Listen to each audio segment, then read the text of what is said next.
로마서 2장 17절부터 24절까지 말씀 우리 한 목소리로 합독하도록 하겠습니다. 유대인이라 불리는 내가 율법을 의지하며 하나님을 자랑하며 율법의 교훈을 받아 하나님의 뜻을 알고 지극히 선한 것을 분간하며 맹인의 길을 인도하는 자요 어둠에 있는 자의 빛이요 율법에 있는 지식과 진리의 모본을 가진 자로서 어리석은 자의 교사요 어린아이의 선생이라고 스스로 믿으니 그러면 다른 사람을 가르치는 내가 내 자신을 가르치지 아니하느냐? 도둑질하지 말라 선포하는 내가 도둑질하느냐? 간음하지 말라 말하는 내가 간음하느냐? 우상을 가증히 여기는 내가 신전 물건을 도둑질하느냐? 율법을 자랑하는 내가 율법을 범함으로 하나님을 욕되게 하느냐? 기록된 바와 같이 하나님의 이름이 너희 때문에 이방인 중에서 모독을 받는도다. 아멘. 제가 2017년도에 목사 안수를 받았습니다. 그때 참 많은 일들이 있었는데 돈이 없었습니다. 일단 안수 받을 돈이 없었는데 다음 사례비를 받으면 그걸로 충당은 되는데 한 달 살아갈 돈이 없겠죠. 대략 100 몇십만 원 정도가 들어가는 것 같은데 통장에 일단 그 돈이 없었습니다. 이전에 사역자는 안수 받을 때 교회에서 지원해 줬다고 하는데 이것도 이제 교회 상황에 따라 좀 불확실한 부분이잖아요. 그래서 이런 것만 믿고 있기는 어려웠는데 이렇게 돈 없이 목사 안수를 준비하는 가운데 하나님이 저에게 주신 마음이 하나가 있습니다. 안수 받을 때 축하해 주시러 오시는 분들이 이렇게 축하금을 주시잖아요. 그래서 이 돈을 모아서 어려운 교회에 헌금해야겠다 이런 마음을 주셨어요. 결과적으로는 교회에서도 얼만큼의 지원을 해주셨고 또 하나님께서 원래 나가야 될 돈도 좀 나가지 않게 막아주셔서 원래 안수식 때 거마비라는 걸 목사님께 드리잖아요. 근데 또 지방에서 저희들에게는 이제 옷값을 조금씩 주십니다. 근데 다들 이제 사역자들이 어려우니까 속으로만 이런 생각했어요. 거마비 우리도 안 드리고 우리도 그 옷값 안 받으면 차라리 좋겠다.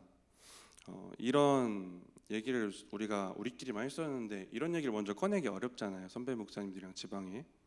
근데 자연스럽게 이 얘기가 서기 목사님 먼저 얘기해 주셔가지고 이런 부분도 해결이 되고 아무튼 적은 돈으로 이제 안수를 받을 상황이 됐습니다.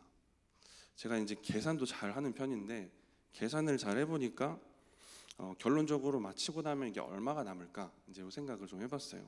대략 계산을 해보니까 70만 원에서 한 80만 원 정도가 남을 것 같아요.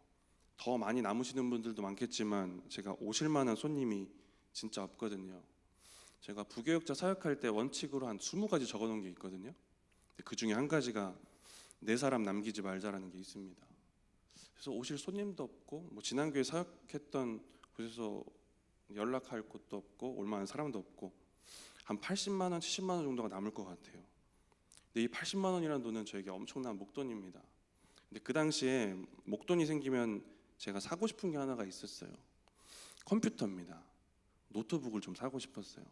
근데 제가 너무 갖고 싶어서가 아니라 이 컴퓨터 사가지고 제가 이제 배우고 싶은 것들이 있었습니다. 포토샵, 일러스트, 영상 만드는 프로그램 이런 거 잘 아실지 모르겠지만 이런 거를 좀 하고 싶었어요.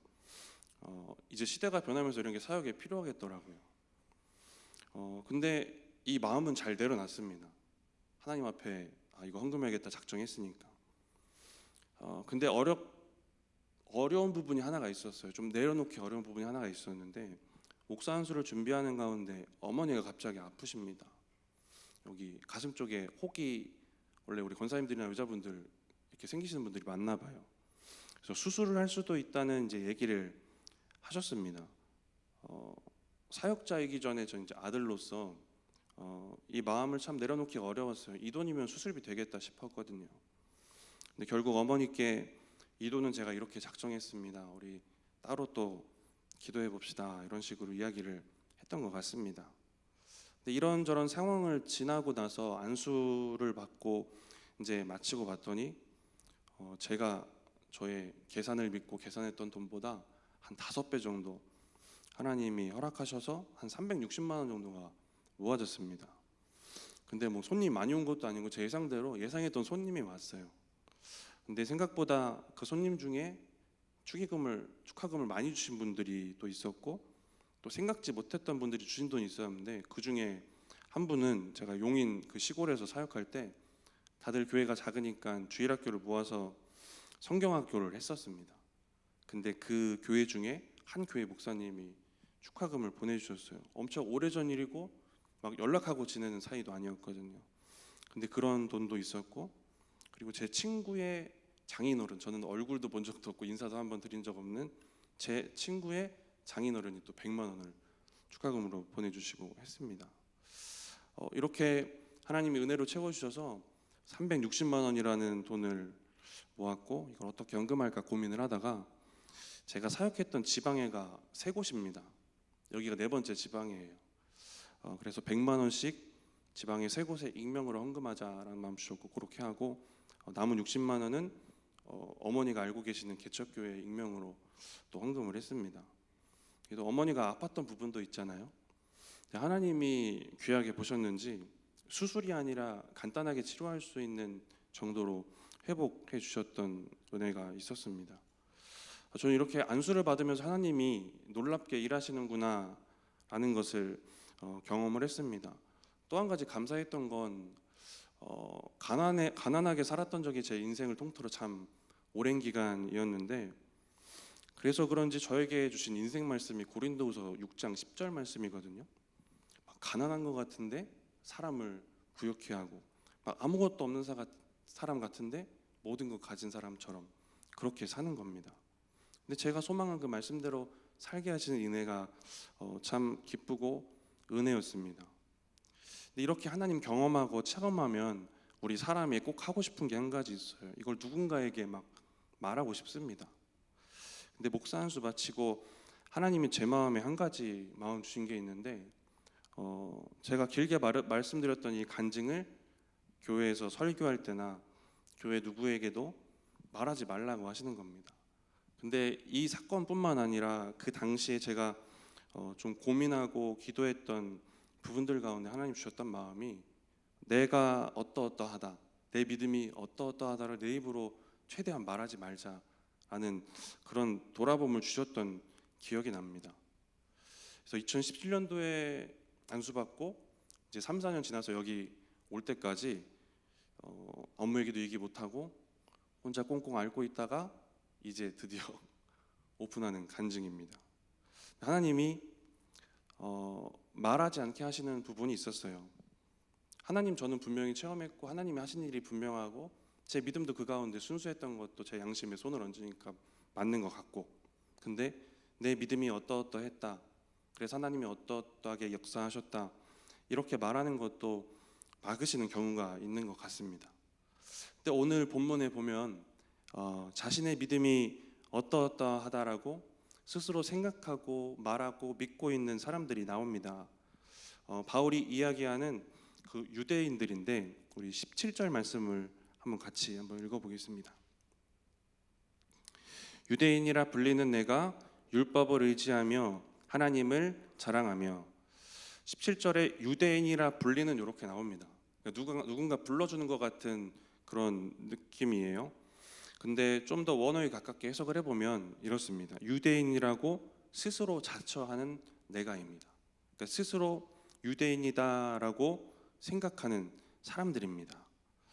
그런 내가 너의 믿음을 이렇게 얘기하고 있다. 그래서 17절에는 율법을 의지하며 하나님을 자랑하며, 그리고 이어지는 18절, 20절까지 내가 너의 믿음을 그렇게 스스로 여기고 있다라는 얘기를 합니다. 우리 18절부터 20절까지 한번 읽어보겠습니다. 율법의 교훈을 받아 하나님의 뜻을 알고 지극히 선한 것을 분간하며 맹인의 길을 인도하는 자요, 어둠에 있는 자의 빛이요, 율법에 있는 지식과 진리의 모본을 가진 자로서 어리석은 자의 교사요, 어린아이의 선생이라고 스스로 믿으니. 자기 믿음이 이러이러하다고 스스로 이렇게 믿고 있다라는 얘기를 하고 있어요. 여기에 우리의 묵상이 머물러야 되는 중요한 부분이 한 가지가 있습니다. 20절 마지막 부분에 스스로 믿으니입니다.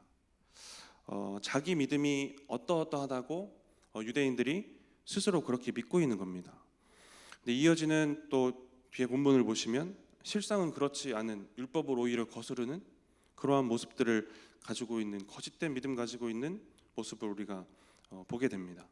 근데 이 부분이 믿는 우리에게도 참 중요한 부분인 것 같습니다. 우리 스스로가 말하는 자기의 신앙이 다 있잖아요. 자기 스스로 말하고 싶은 자기의 좋은 믿음이 있습니다. 드러내고 싶은 믿음들이 있어요. 그리고 어쩌면 자기의 믿음도 아닌데 우리가 알고 있기 때문에 성경의 지식만 가지고 믿음 있는 척하고 누군가를 가르치려고 하는 사람도 분명히 있습니다. 오늘 20절에도 유대인들이 자신을 교사라고 생각하고 선생이라고 스스로는 그렇게 믿고 있습니다.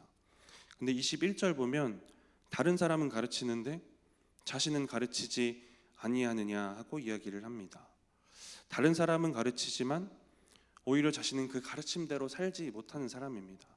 우리가 입으로 말하는 신앙이 있고 나는 이러이러하다 말하고 생각하는 믿음이 있지만 그렇게 살아가지 못하는 믿음이 우리 가운데도 있을 수 있습니다. 우리가 우리 믿음을 스스로 이렇다 저렇다 말해도 이게 하나님 보시기에 그렇지 않으면 다 무의미하지 않겠습니까? 오직 하나님이 나를 보실 때 어떠할까? 이 부분들을 우리가 다시 복음 앞에서 그 은혜 앞에 비추어서 다시 한번 생각해 봤으면 좋겠습니다. 이 믿음이 진짜고 주님이 아시면, 그리고 그게 진짜 나의 신앙이면 내가 말 안 해도 주님도 아시고 다른 사람도 아는 것 같습니다. 심지어 믿지 않는 사람도 아는 것 같아요. 근데 오늘 말씀을 통해 한번 생각을 해보면 유대인들은 진짜 자기 믿음이 아닌 것을 왜 스스로 그렇게 자기 믿음이라고 믿고 있었을까? 두 가지 부분인 것 같은데 하나는 착각인 것 같고 하나는 포장하는 것 같습니다. 이 선민의식과 이 혈통에 대한 부분 우리가 잘 알고 있잖아요. 거기에서 비롯된 잘못된 믿음에서 이제 일어나는 착각, 그리고 실제로는 그렇게 살지 못하는 믿음을 포장하는 그런 부분에서였을 것 같습니다. 우리의 신앙을 깊이 돌아보면 우리의 모습에도 동일한 모습이 생길 수 있겠구나 하는 것입니다. 우리의 믿음이 좋다고 우리가 착각에 빠져서 우리 스스로를 못 볼 수도 있고, 실제로는 그렇지 않은 믿음을 포장하거나 나도 모르게 이렇게 잘못된 믿음을 가지고 살아갈 수 있게 되는 것입니다. 유대인들은 혈통과 선민의식으로 인한 착각이 있었습니다. 그럼 우리가 구체적으로 좀 돌아볼 때 나의 믿음을 착각하게 만드는 것들이 무엇이 있을까, 우리가 이것도 한번 생각해 볼 수 있을 것 같습니다. 우리가 하나님 앞에 쌓는 신앙의 행위들이 많이 있잖아요. 우리에게 주어진 직분도 있습니다. 그리고 교회에 속해 있다는 그냥 소속감도 어쩌면 착각에 빠지게 하는 한 가지일 수도 있을 것 같습니다. 우리 신앙의 행위들, 예배 제단을 쌓거나 헌금을 내거나 여러 가지 부분들이 있습니다. 우리에게 주어진 직분도 있어요. 저는 목사고 장로, 권사, 집사 여러 가지 직분들이 교회 안에 있습니다. 이것들은 우리의 믿음이 드러나는 도구는 되지만, 근데 이것들이 우리의 믿음을 증명하는 것은 아닐 때도 있다라는 것을 잘 아실 것입니다. 구원의 믿음을 예를 들어보면 이러한 부분들이 구원받은 우리의 신앙을 고백하는 도구는 될 수 있는데, 이것들을 한다고 무조건 구원이 우리에게 주어지는 것도 아니고 이것들을 한다고 우리의 구원을 증명할 수도 없는 것처럼 이러한 행위나 우리가 쌓아가는 것들이 또 우리의 믿음을 착각하게 하지 않도록 우리가 돌아볼 필요가 있을 것 같습니다. 이렇게 우리의 믿음의 행위대로 자기 믿음에 대해 착각하는 경우들도 생깁니다. 이러한 부분도 우리가 깊이 돌아봤으면 좋겠고, 또 실제로는 그렇지 않은데 내 믿음은 이렇다라고 포장하는 경우들도 한 가지 생각해 보면, 예를 들어 이런 믿음이 있습니다. 우리가 간혹 생각하는 믿음인데 그리 아니하실지라도라는 믿음이 있잖아요. 하나님이 이렇게 역사하지 않으셔도, 하나님이 그렇게 아니하셔도라는 믿음이 우리 가운데 있습니다. 근데 이 믿음으로 포장할 수 있는 게 있어요. 하나님이 그렇게 하실 것이라는 믿음이 없을 때 그 믿음을 포장할 수 있는 게 또 이런 믿음인 것 같습니다. 병에 걸렸는데 하나님이 내 병을 못 고쳐주실 것만 같습니다. 근데 내가 뭐 집사나 권사나 직분이 있는 사람이에요. 근데 어떻게든 내 믿음을 포장하기 위해 그리 아니하실지라는 이 믿음으로 막 스스로도 속이고 남들 앞에서 이렇게 말은 할 수 있는 겁니다. 그러니까 이 그리 아니하실지라는 이 믿음이 우리의 믿음을 포장할 수도 있다라는 겁니다. 하나님 앞에 믿음 없는 거, 하나님이 그렇게 하실 것을, 역사하실 것을 믿지 못하는 믿음을 포장하는 믿음일 수도 있다라는 겁니다. 이 이야기를 잘 아실 거예요. 다니엘의 세 친구, 풀무불에 던져질 위기에 처하는 이 장면도 잘 아실 것입니다. 근데 이들이 그때에 느부갓네살 왕을 향해 고백했던 믿음이 있는데 그리 아니하실지라도라는 믿음입니다.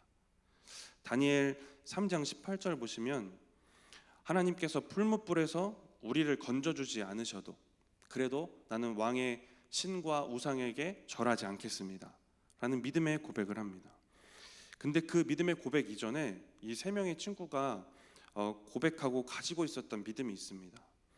다니엘 3장 17절 보시면 우리가 섬기는 하나님이 우리를 풀무에서도 건져내시고 왕의 손에게서도 건져내실 것입니다 라는 믿음입니다. 그리 하실 하나님을 믿고 있어요. 그리고 이어서 그리 아니하셔도 라는 믿음도 가지고 있습니다. 그 믿음에서 더 나아가서 그리 아니하실지라도 라는 믿음을 갖게 됩니다. 그러니까 이 그리 아니하실지라는 이 믿음은 그렇게 하실 하나님을 믿는 굳건한 믿음 가운데 그런 믿음 가진 사람이 또 가질 수 있는 믿음이다라는 것입니다.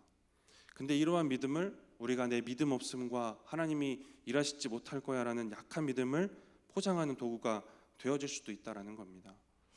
유대인들의 모습 가운데 또 우리의 삶과 이런 믿음의 모습 가운데 이렇게 포장된 믿음, 뭔가 나의 믿음의 모습을 보지 못하고 착각 속에 빠져서 살아가는 이러한 믿음의 모습들, 그러한 믿음 가지고 살아가면 어떤 일들이 벌어질까? 오늘 본문에 이 말씀이 있는데 우리 23절과 24절 말씀 같이 한번 읽어보겠습니다. 율법을 자랑하는 내가 율법을 범함으로 하나님을 욕되게 하느냐? 기록된 바와 같이 하나님의 이름이 너희 때문에 이방인 중에서 모독을 받는도다.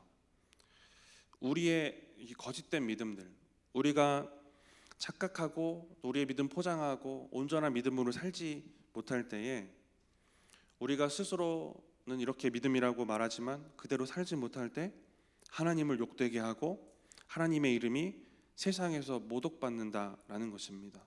저도 그렇지만 우리 성도님들도 이 말씀을 아주 심각하게 받으셔야 할 것입니다. 제가 이전에 사역하던 교회에서 이런 설교를 한 적이 있어요. 식당에서 기도하지 마시라고. 식당에서 식사기도를 하는데 종업원에게 불친절합니다. 식당에서 식사기도를 하는데 반찬이나 음식에 대한 맛평가를 다 들리게 해요. 그 주인도 듣고 주위도 듣습니다. 그리고 나누는 얘기들을 보면 믿지 않는 사람들이랑 똑같은 얘기하고 세상적인 가치관으로 얘기하고 누군가를 헐뜯는 얘기하고, 그러실 거면 식사기도를 안 하는 게 좋습니다 라는 설교를 했던 기억이 납니다. 식사기도로 우리가 믿는 사람인 거 드러내면 뭐 하겠습니까? 그리고 나서 드러나는 우리의 진짜 모습이 믿음도 없고 하나님도 없으면 아무 소용없지 않겠습니까? 오늘 말씀에 또 비추어 볼 때 그러한 모습 때문에 하나님을 욕되게 하고 믿지 않는 사람들이 하나님을 모욕하게 하는 것입니다. 디도서 1장 16절에 이런 말씀이 있습니다. 우리 같이 한번 읽어보겠습니다. 그들이 하나님을 시인하나 행위로는 부인하니 가증한 자요 복종하지 아니하는 자요 모든 선한 일을 버리는 자니라. 하나님을 안다고 하는데 행위로는 그렇지 않은 사람들, 근데 하나님은 이들을 가증한 자라고 하십니다. 구약 성경에 보면 이 가증하다라는 것은 진짜 하나님 싫어하시는 죄, 동성애 같은 죄에도 가증하다라는 얘기를 하셨어요. 근데 이 가증하다라는 뜻을 보면 역겹고 혐오스럽다 이런 뜻이 있습니다. 나 스스로 착각하고 포장하는 이 거짓된 믿음, 우리가 말하는 믿음이랑 다른 그러한 우리의 행위들, 그런 모습을 하나님 보실 때 그렇게 보신다라는 것입니다. 하나님이 가증하게 여기시는 믿음이 되어지지 않으시기 바랍니다. 우리의 입장에서 생각해 보면 이런 거예요. 하나님이 가증하게 여기시는 믿음이 됩니다. 그리고 하나님 입장에서 생각해 보면 우리 때문에 세상에서 모욕을 받게 되시는 겁니다. 그리고 또 한 가지 입장은 세상 사람들의 입장인 것 같아요. 세상 사람들의 입장은 하나님을 모독할 근거를 우리 믿음 때문에 얻게 되는 겁니다. 하나님을 모독할 근거를 우리의 믿음의 연약함 때문에 얻게 되는 거예요. 근데 하나님 모독하는 게 뭘까 생각해 보면 하나님과 끝없이 멀어지는 거잖아요. 그럼 이들에게 주어지는 거는 구원이 아닐 것입니다. 구원에서 멀어지게 하는 거예요. 우리의 믿음이 진실하지 못하고 우리의 믿음이 말뿐일 때, 우리가 스스로만 믿음이 좋다고 생각하면서 살아갈 때, 그런데 세상에서 보여지는 건 그렇지 않을 때, 그게 누군가의 구원을 막는 일이 될 수도 있다는 겁니다. 이게 참 심각한 일이 아닙니까? 우리가 식사기도에 대한 말씀도 드렸지만 우리 삶의 가장 가까운 부분부터 우리가 돌아보았으면 좋겠습니다. 우리가 믿는 사람이라는 게 어떻게든 드러나는 경우들이 생겨요. 우리가 서로 부를 때 이제 이름 부르는 것보다 직분 부르는 게 익숙하잖아요. 밖에서도 그렇고. 저도 밖에서 권사님, 장로님 만나면 장로님 안녕하세요죠. 네. 저도 목사님이라고 불러주실 거잖아요. 우리가 이런 호칭이 익숙하고 또 식사기도 하는 부분도 그렇고, 믿음이 이렇게 믿지 않는 사람 가운데 드러나게 되는 경우들이 생깁니다. 그렇게 되면 사람들은 그래서 이 사람들이 어떤가를 보게 되는 거예요. 유명한 말인데 무디 목사님 하신 말 중에 100명 중 1명은 성경을 읽고 나머지 99명은 그리스도인을 읽는다라는 말이 있습니다. 우리는 성경을 읽고 세상은 우리를 읽는다라는 말도 있어요. 우리는 성경을 통해서 하나님을 경험하고 하나님을 보지만 세상 사람들은 우리를 통해서 하나님을 보는 것입니다. 우리의 믿음의 모습이 세상에 하나님을 비춰지게 하는 거예요. 그러니까 우리의 믿음의 모습이 오늘 본문처럼 누군가가 구원에서 멀어지게 할 수도 있지만, 반면에 우리가 잘 살면 누군가를 또 구원하게 하는, 누군가 살릴 수도 있다라는 것입니다. 하나님을 욕되게 하는 것, 하나님이 모욕당하시도록 우리의 믿음과 삶을 그대로 내버려 두는 게 아니라 누군가 우리를 통해 하나님을 보고 구원에 이르게 되는 그러한 놀라운 은혜 가지고 살아가셨으면 좋겠습니다. 마태복음 5장 16절 말씀, 저희 청년부 올해 주제입니다. 우리 같이 한번 읽어보겠습니다. 이같이 너희 빛이 사람 앞에 비치게 하여 그들로 너희 착한 행실을 보고 하늘에 계신 너희 아버지께 영광을 돌리게 하라. 아멘. 우리의 진실한 믿음의 이 행위, 우리 안에 하나님 계셔서 우리 안에 착한 행실이 있으면 세상이 이걸 보고 하나님께 영광을 돌린다라고 합니다. 오늘 말씀이랑 정말 정반대되는 말씀이잖아요. 얼마나 우리의 가슴을 뛰게 하는 말씀입니까? 우리의 삶이 누군가 하나님을 모욕하게 하기도 하고 누군가 하나님께 영광 돌리게 하기도 하는 겁니다. 우리의 믿음의 모습이 누군가를 구원해서 멀어지게도 하는 것이고 누군가를 구원에 이르게 하기도 하는 것입니다. 이러한 말씀과 이러한 믿음을 기억하고 살아가셨으면 좋겠습니다. 그럼 어떻게 우리가 이렇게 살아갈 수 있을까? 유대인들은 선민의식과 이 혈통에 대한 믿음 때문에 이게 특권의식으로 이어졌을 것입니다. 우리가 교회에서도 그렇고 세상에서도 그렇고 이런 특권의식 내려놓으면 하나님이 우리 가운데 또 놀랍게 일하실 것 같습니다. 죽기까지 복종하셨던 우리 주님처럼 우리의 특권과 우리의 지위와 우리의 위치와 직분도 다 내려놓고 살아갈 때 주님께서 일하심이 분명히 있으실 것입니다. 그리고 로마서 2장 말씀 가운데 우리가 하나를 찾아보면 로마서 2장 5절 말씀을 같이 한번 읽어보겠습니다. 다만 내 고집과 회개하지 아니한 마음을 따라 진노의 날 곧 하나님의 의로우신 심판이 나타나는 그날에 이 말 진노를 내게 쌓는도다. 로마서 2장 5절은 오늘 본문의 내용처럼 유대인들의 거짓되고 이 가식적인 믿음을 얘기하면서 그들에게 임할 심판을 이야기하는 부분입니다. 근데 5절 보면 이들이 어땠냐면 이들의 마음에 고집과 회개하지 않는 마음이 있었습니다. 그러면 반대로 우리 가운데 있는 고집을 좀 내려놓으면 되지 않을까 하는 것입니다. 하나님을 향한 고집들, 믿음의 고집들입니다. 유대인들은 뭐 혈통에 대한 거나 이 선민의식에 대한 믿음의 고집, 잘못된 고집이 있었습니다. 하나님을 향한 이런 믿음의 고집이 있었어요. 이 고집이라는 단어를 또 원어로 보면 무감각이라는 의미가 있습니다. 고집을 부리고 잘못된 믿음을 계속해서 가지고 살아갈 때 자기 믿음 못 보는 또 무감각이 우리 가운데 생기는 것 같습니다. 우리 안에 이러한 믿음의 고집, 그로 인해 생겨난 우리의 무감각들을 우리가 민감하게 돌아볼 수 있었으면 좋겠습니다. 그리고 회개하지 아니한 마음입니다. 회개는 누가 할까 생각해 보면 죄인인 거를 아는 사람이 합니다. 죄인인 거 알아서 회개한 사람은 오늘 우리가 찬양으로도 고백했지만 복음의 은혜가 참 귀하고 놀랍구나, 그렇게 생각하고 느끼고 그 은혜 가지고 살아가게 됩니다. 바울이 로마서 초반에 얘기하는 것도 그래요.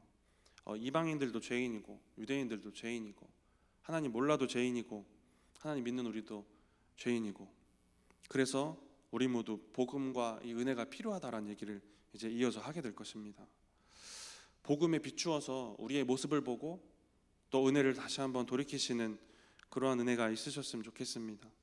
연약한 우리 모습도 다시 한번 발견하고, 그래서 복음의 은혜가 너무 귀하고 놀라운 은혜구나, 이걸 우리가 입으로 고백하고 이 믿음 가지고 세상에서 진짜 그 은혜와 하나님이 온전하게 드러나게 살아가시는 저와 우리 성도님들 되셨으면 좋겠습니다. 그때에 우리 때문에 하나님의 이름이 모욕받는 게 아니라 우리 때문에 누군가 한 영혼이 또 살아나고 구원받는 그러한 놀라운 역사도 경험하시는 저와 우리 성도님들 되셨으면 좋겠습니다. 잠깐 이 시간 기도하고 또 함께 기도하겠습니다.